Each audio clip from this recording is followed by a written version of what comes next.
This is, though, one of CE's best maps as well this season. They played very, very well on it. True. But this is a good, old-fashioned SPT map. Will they be able to come out victorious and take the 2-0 lead? Or is CE going to be able to even it up? All we know is that it's CE with the first pick.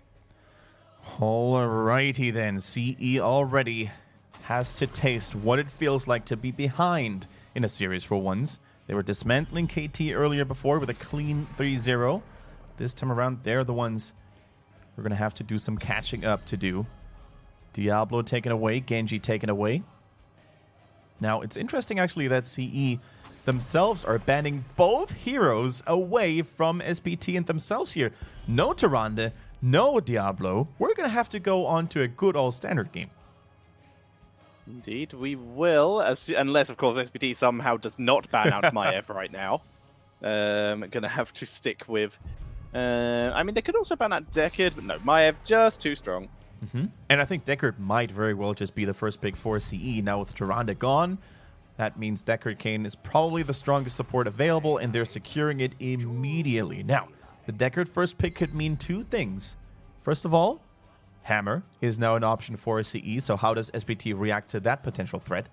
Either they pick it themselves, or they may actually let it go through and ban it third if it doesn't get picked up immediately. But Deckard Cain can also be that bluff, you know, because as you said, Tetra, he's so flexible, he's so versatile, he can play in almost any team composition there is at the moment. We're going to start off with that Phoenix Yrel, so trying to gain some control over the top lanes, as Yrel is one of the best heroes for that lane, of course.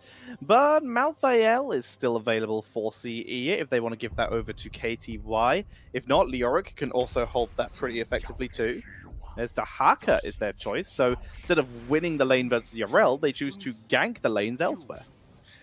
That is a good observation for sure. Dahaka is a hero that we haven't seen all day. Was either banned out or ignored, but on Dragonshire and the layout, the size of the map, everything speaks in favor of Dahaka here. And while he doesn't beat Yrel in the lane normally, or he shouldn't be able to, he still holds it pretty fine with, you know, the wave clear that he has, the self-sustain that he has. And as you said, he can always have that surprising factor, that X factor during team fights, coming in from behind or the flanks. There's the Anubarak band. Very interesting. With Diablo banned, Anubarak always goes up in priority because he is so vulnerable to Diablo. So it makes sense. Both teams banning out tanks, so we're having severely limited numbers here. ETC is still available. Garrosh is still available, actually. That's Johanna as well. Yeah. Johanna, yeah. And after that, we're going down in priority a little bit. We're looking at Stitches. SPT holding their tank till last. A risky play. Even if the Garrosh goes through for CE, there's still a Johanna that you can pick into it. You can actually deny the Garrosh value by either stunning, condemning, and slowing him. And then if he actually decides that you, yourself, Johanna, are the target, you just counter him by an Iron Skin. So a very safe option. But it looks like CE might be willing to go for it. Johanna, Cassia synergy, double blinds. There we go. Yeah, this makes sense. Johanna is better into Garrosh and ETC, who are the next two highest priority tanks, due to the fact that she has great disruption for mosh pits, great disruption for CC, has resistance to crowd control, and can just face run into Garrosh, and is one of the only tanks who can safely do so and survive. And of course, picking up that Cassia, blinds for Karazim, blinds for Thrall, blinds for Phoenix, and synergizes with the Johanna. This is a home run for me in terms of the last two picks for CE. And SPT, this draft is a little more open, a little more standard here. And I gotta be honest, I way prefer CE's draft this time. Same here. The way CE was drafting this time around can be called proactive. They were basically trying to anticipate what the enemies had left in terms of the tank role, and perfectly well were they aware of the fact it could either be ETC or Garrosh. Other chances, even if it had been a variant or some other crazy calls like that, they still would have had the Johanna, which counters them so well and also enables the Cassia blind damage, right? So I think CE, they've nailed that draft from start to finish. SPT, they don't look particularly happy right now. That could also be focus. But I think their team comp is very standard and very predictable. Yeah. It's very every comp kind of thing. It's the kind of stuff you'd expect to get, that let's just pick good heroes kind of thing. Everything sort of works together, but there's no pizzazz. There's no, this is a team that was built to work together. Is that enough, though, for CE? Is having the slightly better draft, as we want to call it, it's not like they outdrafted them by any means, right? It's not like they got this game no matter what, but they still have, let's say, that 51-49 odd. But is that going to be enough to best SPT, who are such a good team, who have so many outstanding players individually, and who, as it looks like, judging from game number 1, are showing up big time? We were actually getting a little worried, Tetra, before this match started, saying, how serious is SPT these days? You know, how focused are they coming as the Chinese champions into this? But judging from game number 1, they are here to stay and advance to the next stage. That's what it looks like, but can they do it as we head into game number 2? It's a fish fountain. And on the left-hand side, it is going to be Super Perfect Team.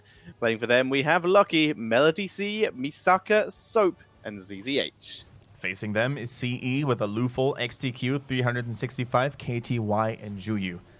At some point, I wish I could just say hello in person to the observers, because they always give us those lovely shots at the beginning, especially on Dragonshire. Yeah, I've always liked that kind of stuff ever since back in back in StarCraft 2 days with someone who I believe you have met before, Adabisi. Yes, sure. Yes. One of the big DreamHack guys who used to be an observer for StarCraft 2. So what was his famous or favorite shot that he would also sometimes tweet you? I mean, he would always like start off with like zoom-ins on stuff like that, and there's a really funny clip of, I think, at an assembly or something like that, where Tastosis are basically just going, Adabisi, show me the campfire. Now find me a tree, and they're just like guiding him around the map while he's just like trying to keep up with them. And Adabisi found it all. Yeah, found them all. He knew the maps. Good stuff. All right. Now, we see the hold your ground for... Oh my goodness. KTY actually tried to predict the jump of Virel to basically interrupt it and drag her into tower range. Cute move. Unfortunately, the timing was not spot on this time around. But still, never underestimated Dehaka. Even when outnumbered, he can suddenly make those plays happen, especially when there's friendly structures nearby. So CE getting a little bit pressured in the top lane. Looks like the Bruiser camp is immediately prioritized by SPT as well. And CE themselves, they focus just a little bit more onto the bottom half of the map. Yeah, they're Sea Giants' #1 priority here, as that's an easier camp for them to pick up. Whereas Phoenix and Karazim, they can both trade out health or shields pretty effectively, as they both have ways to regenerate those very quickly. So it makes more sense for those to go for the Bruiser camp, at least until Deckard Cain has shielding potions, in which case he is far more efficient at helping people take camps. Can't wait to see the latest balance patch to be applied, by the way, in professional play. A lot of cool changes to very strong in meta heroes like Deckard Cain, for example, have been applied recently, and I'm pretty sure it's going to shake things up quite heavily, especially with BlizzCon in sight, you know, over a month still left to go, so we're definitely going to see those changes in play when the tournament hits. I have just been... I haven't even had a chance to read the patch notes yet for the next patch. I have only been able to play like one game as New Brightwing. Oh, New Brightwing is going to be so good, especially in professional play. In professional play, yes, I think she's lost a lot of luster in terms of normal play. Really? Okay, that's interesting. Yeah. Like the Q build could be really fun. I think that one might come out really well in professional play. As we see Johanna backing up, quick denial thanks to top lane, and a kill onto Johanna there by SPT.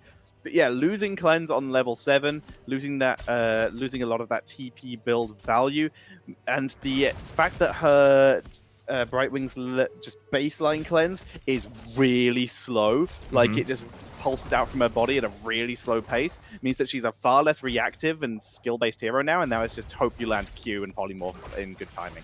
All right, XTQ, can he make it out alive? Another range shot from Lucky, maybe with that bonus damage, didn't come through in time. So Cassia escapes. Not so lucky was Johanna before, though. A Luful trying to somehow get control over the bottom to Shrine back.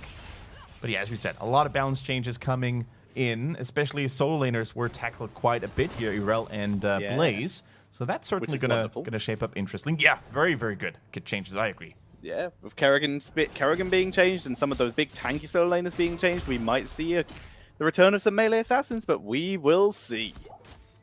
All right, pretty much a stale game at this point after the death of Johanna. Melody C needs to be very careful. He probably suspects something fishy going on in the bushes, you know. Definitely a gank could have come through.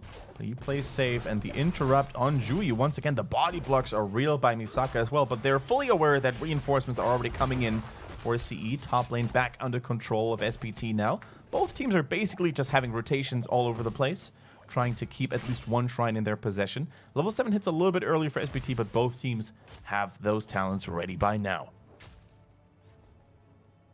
And so, with the level 7s online, we look and we do not see Emerald coming in here for the Karazim. That is a big switch up in terms of talents. We very rarely see this talent, but it has popped its head in. Oh, hang on. We'll talk about it in a second as Juyu is getting focused. Ooh. Down he goes. Nice little pickup there once again. But yeah, Deckard Cain's level 7 talent has gone for the Canai's Cube here, which is the damage reduction, which makes a lot of sense against Phoenix, I guess. I guess it makes sense against Karazim, you know, Thrall. There's a lot of, you know, cuddling and clumping up happening for SPT. And also, if you take a look at it, the self-healing is kind of limited, you know. Like, Karazim has heal, but he's not the sustained healer like a Tyrande, like an Alexstrasza, for example. So you're probably only going to be able to get a lucky shot off with that Emerald Cube.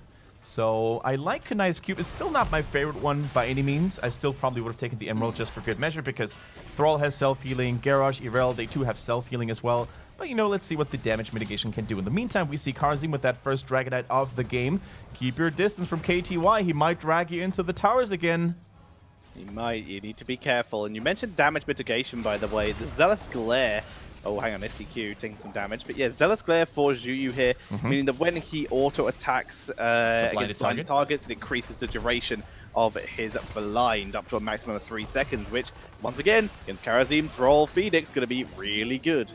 So that first Dragonite got a little bit of value in the middle, but it didn't really do too much. CE's defenses were pretty tough, pretty spot on here. But KTY, man, he's still bullied by 2 heroes at the same time, but is doing an admirable job so far at keeping this fort alive. Hasn't taken a single shot of damage. Still, level 10 is going to be there slightly earlier for SPT. And are we going to see that Earthquake for the first time on Thrall today? It has great synergy with the Purification Salvo for Lucky. But Sundrinks, man, have been pretty good today, so maybe SPT is trying to imitate that. That might be the attempt. Second round already, what okay. Slows do they have? Like, Thrall has... Thrall doesn't actually have another slow, so... Only the Ancestral Wrath, but that is very unreliable. Yeah. I am concerned. Taunt has been used somewhere. Top lane, they're trying to finally get rid of KTY, who's desperately trying to defend. Down he goes. I'm here to help, says the Wizard Mercenary, who chased them all the way back to this point. And that's going to be a cheeky kill onto Dahaka. In the meantime, bot lane, they're going to try and at least kill off the Fountain here to get some kind of counter pressure. Yeah, they need to reinforce the bottom defenses immediately. SPT, that is. By the way, Earthquake has made it through for the first time, just like the Sacred Ground. Once again, this last panic button, you know, that Irel has with the Ardent Defender can no longer be applied. So Irel can still play very aggressively, right? As long as she doesn't overdo it, she's going to be fine. But no longer does she have that, you know, sick burst protection against, let's say, a Ball of Lightning combo with Johanna. With the 7-sided strike, suddenly Johanna becomes a lot less safe. Although her shield still does block a fair amount of this damage. You're going to see Yarel already taking down top 4 and moving straight up to the Sunshrine. Oh man, KTY, has he actually been able to burrow once in this game? I don't believe so. He has not. He's been bullied hard.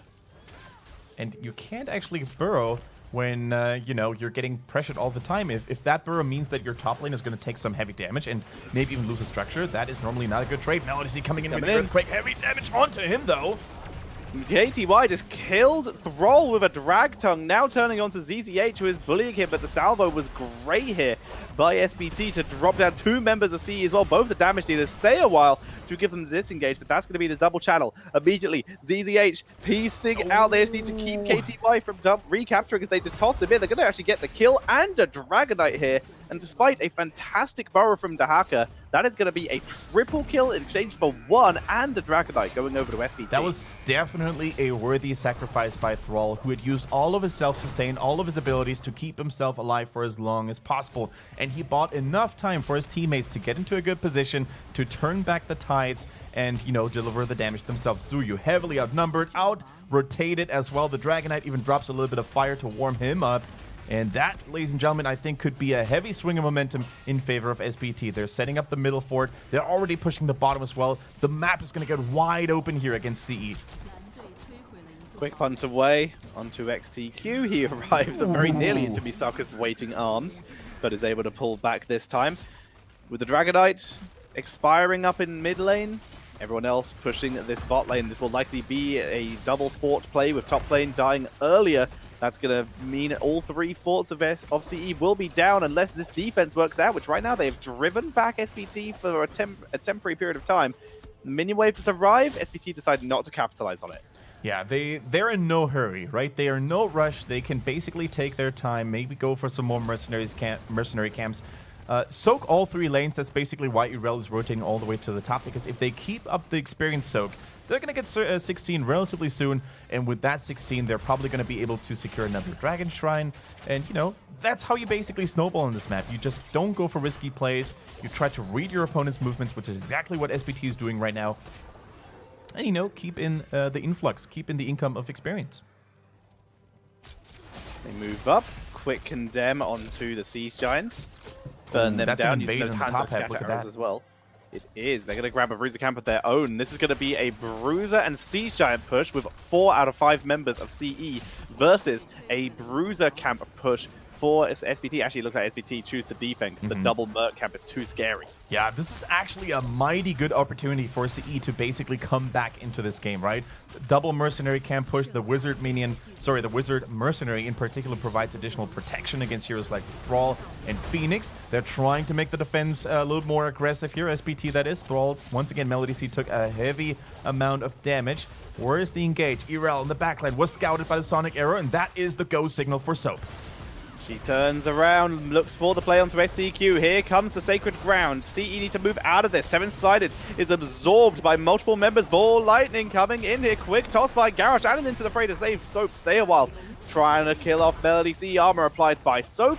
And everyone from SPT is able to disengage. The question is, are they going to be able to get a turnaround play? Here comes the salvo here. No one is slowed, and they are all able to tank through. But KTY gets isolated in the chaos. Yeah, Dahaka in the chaos is not fast enough to run away. Melody C keeps up the chase here. They realize with Dahaka dead, they have a numbers advantage and a talent advantage as well. 16 kicked in right after that team fight. Now, look at Karazim as well. Triple dash available, triple cleanse available too. Even with the Quicksilver at levels 13, man, this is going to be a utility machine build from ZZH. Really interested in seeing how much value that is going to get during team fights. LEC picks up another Dragon Knight coming in here. This is going straight to really scary. Yeah, they can take down the keep here if they are able to group up together. ZZH is already here. In the meantime, well, Soap continues to push top lane because he can right now. He's in such great position as they move forward. And this is going to be the front wall at minimum. Now, how much more value can they get from this? They have no mercs. This is all about the push. They have a talent advantage, but not for much longer. And keep in mind that this position is a little tricky for Dahaka. There's only one bush he can burrow to, so it's very predictable for SPT to actually anticipate like where that Dahaka is going to come from. Look at Misaka, always tries to stay behind the backline a little bit, so a potential Dahaka, flank could be averted. But look at the damage coming in as well. Hanzo and Cassia working double time to keep that Dragon Knight at bay, and the keep hasn't even taken a single point of damage. Yeah, they're able to zone away. The Dragon Knight dropped very low here with 16 on the board for CE. They're on even talents again. They will be more than happy to fight right now, especially if they can kill off that Dragon Knight before it happens. The question is, are they going to be able to get that timing right? Dahaka right now is hiding in base. They don't want him to... He doesn't want them to know where he is. Sorry, words are hard. Thrall needs to keep some distance in between himself and the enemy team when that Dragon Knight is about to expire or about to get destroyed. That would be the worst thing that could happen to them, right? The pilot of the Dragon Knight getting caught, surrounded, and killed. And SPT, they can play the time game again, They don't want to give too many mercenaries in the bottom, though, over to CE, because look at that. Double Siege Giants marching towards that bottom half again. And if you remember what just happened a few moments ago, that bottom lane had already taken some significant damage. So this is a very dangerous spot for SPT to actually be in. They pull back, Misaka holding the side, but he dodges away from that spear thrown out by CE. Yeah. It's a level and a bit ahead for SPT. They're trying to approach level 20, but they need to keep this keep alive in the meantime. That they do. And it already had taken some damage. The wall is gone completely, so CE has pretty good vision of what's going on in the defense here. And look how they're protecting. Look how they're gearing up near those Siege Giants. They are the most important component now. Dehaka coming in from the bush. Soap trying to get the safety, dodges the tongue for now. The Siege Giants are gone. That's a big win for SPT. They keep everything alive. The keep is alive. Both teams are suffering from this keep pressure in the top lane. Tense moments right now. I'm actually amazed that SPT wants to play this aggressively. Like, they were actively chasing down CE, sorry. But they realize top lane is still in pressure. Look at that. If they keep their opponents busy and occupied, that's the plan. That might even be a keep. That is the plan. Try and keep them distracted. Yorel also, look at how aggressive she's been. Proxying the lane so that CE can't push as aggressively. Can proxy this, then port back to join her team in the defense. But this Bruiser camp is already here. That's going to be at least a part delay. Looks like she's going to run back in. Clutch teleport by Lucky to stay alive. But that was a great engage by CE. I can't believe Lucky's still alive. It was so crucial for him to stay alive in the first place. Gets even a nice salvo in there. 60Q barely survives. He turns it around with a fend, kills off Soap, gains the healing from Decade, and CE are back in this game. The keep survive once again, but that was a huge play. Dehaka has soloed to top lane, getting the Sunshrine. The rest of CE on their way to the Moonshrine. You can see that Thunderstorm coming in from Thrall. He now has extra slows for that salvo, but with a double channel, can ZZH and the rest of SPT deny this? This is so clutch. This is so important now for ZZH. He can't get caught, though. If Karazim dies, that is a free Dragon Knight. By the same token, though, they need to basically make sure this doesn't go through. A Dragon Knight could be game for CE. The bottom keep is low, like you said, but a good deny. Phoenix with the clutch rotation to top lane. And even Karazim was able to escape, even though that 7-sided strike was just absorbed by 4 members. A true Monka-esque moment here, really making sure that last second is not there for CE to get that Dragon Knight. Once again, look at how much damage that bottom keep had already taken for SPT. That would have been the keep 100%, maybe with an unlucky defense for SPT, maybe even the game here. Look at Phoenix. He's playing a dangerous game, but he knows that they are outnumbering KTY. A big arrow from downtown. The silence as well. The cleanse is good, though, and the ulti comes through. He's holding it. He's trying to force ZZH off the point, and he does. They're looking for the double channel once again. Lucky's been forced to teleport away. ZZH dropped low into the fray. Keeps him going as they're able to pull back. Wow, those are, like, the tension is so real right now. Unfortunately, the fountain is not there for ZZH, so he can't heal himself up here. That is so huge. Karazim is not a sustained support. He can't actually keep up with the pressure and the damage that CE is pushing him through. If they get that kill onto Cassia, though. That's a huge kill. Now it's a 4 versus 5 with the Dragon Knight, and immediately KTY is suddenly hesitating. Like, do we still go bot lane? Do we commit to the keep? We might die. But in this case, they are going to. They move down here. It's only the keep, though. If Cassie was alive, they might have tried to make a play onto the core. But now they have the choice between mid fort and bot keep. Bot keep is possible and would be a much more value move, but mid fort is safer, and that's what they're going to do. This is more sensible. Being the fact they went for mid fort might be the only reason that Johanna is going to survive this. Lucky dropping very low here. Dragon Knight chasing him down. This Dragon Knight right now is a blessing and curse at the same time. The Dragon's Arrow is not connecting. It's getting intercepted by SPT. They can't make the big moves because they don't have Cassia. By the same token, though, the Dragon Knight is keeping SPT, away from their own base. So it's pretty much a stalemate right now. Who is going to make that first move? Cassia only now comes back to life. Level 20 is still there for SPT. They're desperately trying to find that angle to make something happen. Fort goes down. That is the second Dragon Knight that got far less value than they would have hoped in a row here. First one for SPT, second one for CE. The CE would have loved to have got a keep here. And now there is only one fort left on the map, and that is top lane for SPT. as CE are going to pull back. They finally hit their own level 20. Man, lucky on the Phoenix. He truly seems to have a lucky guardian angel there protecting him and keeping him alive several times. Misaka with glorious saves up to this point on the Garrosh as well. They're not brave enough to actually fight in this choke point. SPT, that is. They realize level 20 is now online for their opponents as well. The Titan's revenge comes in for Cassia. Armor Ignorance is going to be so huge against Garrosh. Needs to be so careful not to fall victim to those auto attacks. And of course, extra range as well is such a huge thing for Cassia, keeping herself just so much safer. And this is going to be the plan. We're going to see Bruiser Camp for Bruiser Camp. CE already got their own Bruiser Camp and are now getting the bottom lane neutral Bruiser Camp. Yeah. This is going to give time, though, for Soap to clean up the Bruiser Camp in top lane as everyone else ports back. And this means that they need to Bruiser defend Camp this of now. SPT is going to be uncontested. And how long can this keep withstand all that pressure? Look at it. Double mercenaries. A huge minion wave coming into this as well.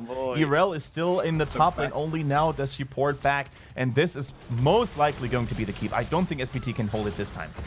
Their wave clear is pretty okay, but the damage is good. There's the Dragon Arrow with the silencing. Respect the elderly. Down goes Thrall. Down goes Urel. The ball lightning is huge. The Storm Shield coming out. Lucky teleports away last second. He has the Indomitable Spirit. Keeps himself alive with the cleansers. Misaka is trying to drop the crowd control as CE put pressure onto the core. A 3 versus 5 defense. The Mercenaries still alive. Moving forward. Lucky takes his angle for any damage he can offer. 7-sided on the KTY, nearly finishes him off, but he tanks through. And that is game number 2 for CE. And CE came back with patience, with relentless pressure in the bottom lane. They over and over slammed against that keep like a wave against a rock. And finally, with that final wave of minions, mercenaries in tower, they were able to equalize the score. And you have to wonder how many times SPT willingly gave up mercenary camps in the bottom lane. Their focus was always shifted towards that top lane. And as we all know, especially Twitch chat, because they always know, bottom lane is the most valuable lane on Dragonshire Tetra.